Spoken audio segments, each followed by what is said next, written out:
सरकारी कर्मचारियों और पेंशन भोगियों को केंद्र सरकार ने दी बड़ी राहत।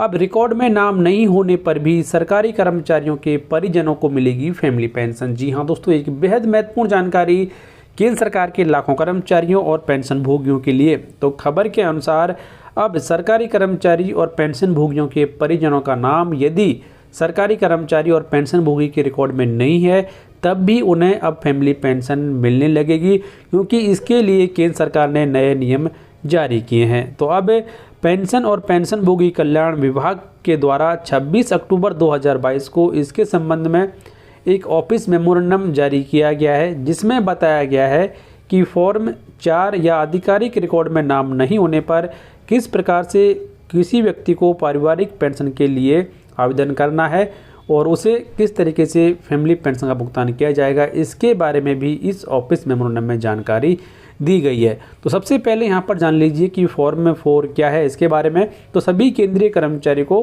फॉर्म 4 भरना होता है, जिसमें उनके परिवार के सदस्यों का डिटेल्स शामिल होता है और उसे हेड ऑफिस में जमा कराना होता है। इससे सूची में परिवार के सदस्यों का डिटेल्स शामिल होता है, जो कि इस प्रकार होता है। इसमें पत्नी या पति, जिसमें न्यायिक रूप से अलग पत्नी या फिर पति भी शामिल होता है, उसकी जानकारी दी हो जाती है। बेटा या बेटी फॉर्म 3 जमा करने की तिथि पर परिवार पेंशन के लिए पात्र है या फिर नहीं, और सभी बच्चों का विवरण, ये जानकारी इसमें देनी होती है। उसके बाद में माता पिता की जानकारी देनी है, और विकलांग भाई बहन यदि कोई है तो उसकी जानकारी भी सरकारी कर्मचारी को फॉर्म 4 में अपने संबंधित अधिकारी को देनी होती है। एक सरकारी कर्मचारी को परिवार के इन सदस्यों की डिटेल्स देना होता है, भले ही वो पारिवारिक पेंशन पाने का हकदार हो या फिर नहीं हो। सरकारी कर्मचारी को समय समय पर अपने बच्चे की शादी सहित अपने परिवार के आकार में बदलाव के बारे में भी हेड ऑफिस को सूचित करना होगा, और हेड ऑफिस वेरीफाई भी करता है कि कर्मचारी ने नियमों के अनुसार फॉर्म को ठीक से भरा है या फिर नहीं। यानी कि फॉर्म 4 वो महत्वपूर्ण डॉक्यूमेंट है जिसमें सरकारी कर्मचारी के परिवार की पूरी जानकारी होती है। और अब यहाँ पर जो नया नियम जारी किया गया है उसके अनुसार यदि परिवार का कोई सदस्य फॉर्म 4 में शामिल नहीं है और सरकारी कर्मचारी की मृत्यु के बाद पारिवारिक पेंशन का दावा करना चाहता है तो वह पारिवारिक पेंशन के लिए दावा कर सकता है। Department of pension and pensioners welfare के मुताबिक हेड ऑफिस अगर दावे से संतुष्ट है तो परिवार के किसी सदस्य के दावे को इस आधार पर खारिज नहीं किया जाएगा कि परिवार के ऐसे सदस्य का विवरण फॉर्म 4 या कार्यालय रिकॉर्ड में उपलब्ध नहीं है।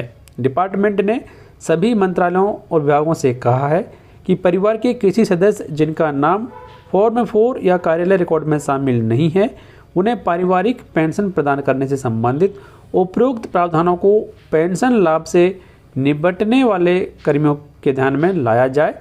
सरकारी कर्मचारी को रिटायरमेंट से पहले पेंशन के कागजात के साथ फॉर्म 4 में परिवार का अप टू डेट विवरण जमा कराना होगा। यदि कोई सरकारी कर्मचारी शादी करता है या फिर पुनर्विवाह करता है या सेवानिवृत्ति के बाद बच्चे को जन्म देता है तो उसे इस बारे में हेड ऑफिस को सूचित करना होगा। तो इस तरीके से एक सरकारी कर्मचारी यदि फॉर्म 4 में परिवार की जानकारी देना भूल गया है, इसके बावजूद भी उस परिजन को फैमिली पेंशन दी जा सकती है। तो काफ़ी महत्वपूर्ण आदेश पेंशन और पेंशन भोगी कल्याण विभाग के द्वारा जारी किया गया। इसके बारे में आपकी राय कमेंट बॉक्स में लिखकर बताएं। आदेश की कॉपी आप हमारी वेबसाइट governmentemploriecorner.in से प्राप्त करें, जिसका लिंक आपको इस वीडियो की डिस्क्रिप्शन में दिया गया है।